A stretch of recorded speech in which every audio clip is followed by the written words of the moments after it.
hayatta neden ben diye sorduğun oldu mu? Tek bir anda, her şeyin elinden alındığı bir an, hayalini kurduğun geleceğin bir çırpıda yok oldu. Ve gözlerini açtığında, aynı insan olmadığını fark ettiğin o karanlık an, aslında ışığa açılan bir kapı olabilir mi? Kaybettiğini sandığın her şey, aslında seni gerçek gücünle tanıştırmak için mi yaşandı? Bu, tek kolunu kaybetmiş sörfçü bir kızın hikayesi değil sadece. Bu, acının içinden geçip ayağa kalkmanın, korkuya rağmen dalgalara meydan okumanın, hayatla yeniden bir anlaşma yapan bir insanın hikayesi. Bu, Bethany Hamilton'ın hikayesi. Bethany, Hawaii'nin büyülü topraklarında dalgaların ninnisiyle doğdu. Annesi, babası ve 2 abisi. Hepsi denizle nefes alan insanlardı. Sörf onlar için bir spor değil, yaşam biçimiydi. Bethany 3 yaşında denize girmeye, 5 yaşında sörf tahtasına çıkmaya başladı. 7 yaşında yarışmalara katıldı. 9 yaşında sponsorlar sıraya girdi. Sörf onun için sadece bir tutku değil, onun bir parçasıydı. Yaşam tarzım değil, ben oyum diyordu. Bir hayali vardı, dünya şampiyonu olmak.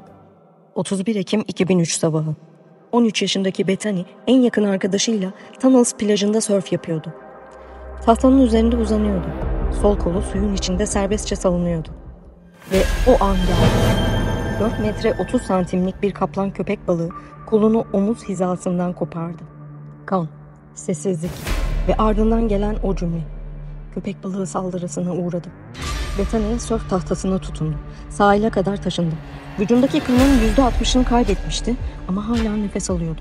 Hastanede doktorlar hayatta kalmasının mucize olduğunu söyledi. Annesi ağlıyordu, babası sessizdi. Ama Bethany sadece düşündü. Şimdi ne olacak? Ve birkaç gün sonra ilk cümlesi şu oldu. Sence tekrar sörf yapabilir miyim? Sadece 26 gün sonra yeniden suya girdi. Tek koluyla. Denge yoktu. Kolları yanıyor, sırtı ağrıyor, her düşüşte canı yanıyordu. Tek kolla denge kurmak, dalga kovalamak, ayağa kalkmak tüm dünya için imkansızdı. Ama Bethany için sadece yeni bir yoldu. Özel sörf tahtalarla başladı. Daha çok tekme atarak ilerledi. Babasının tahtaya yaptığı kulplar ona yeni bir denge sağladı. Ve bir gün dalganın üzerinde yeniden ayağa kalktı. Yeniden doğmuş gibiydi. 2004'te ESPN'den cesaret ödülü aldı. 2005'te NSSA şampiyonasında 1. oldu. 2012'de dünya sıralamasında dereceye girdi. Artık o bir hayatta kalan değil, bir şampiyondu. Dünyaya şunu kanıtlamıştı. Vazgeçmediğinde sınırı yok.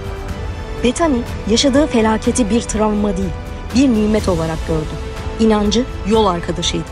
Tanrı neden hayatımıza zorluk gönderir diye sormak yerine bu zorlukla ne öğreneceğim dedi. Art of a Soul Surfer adlı belgesel onun ruhsal yolculuğunu anlattı.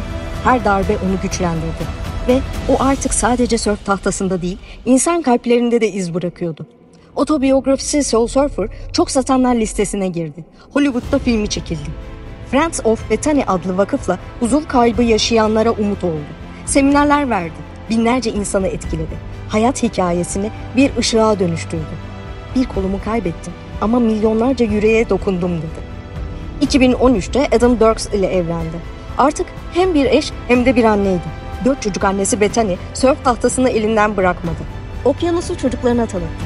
Sadece bir anne değil, onların kahramanı oldu. 2020'de Unstoppable adlı belgeseliyle milyonlara ulaşmaya devam etti. Ampute gençlere umut oldu. Motivasyon kampları, destek seminerleri, ilham verici programlar düzenledi.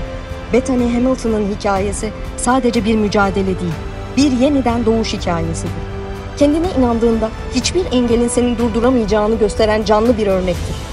Eğer sen de düşüyorsan, karanlıkla savaşıyorsan unutma.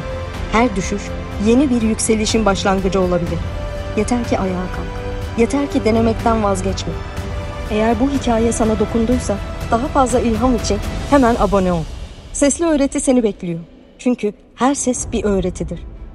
Ve belki bir sonraki ses senin hikayendir.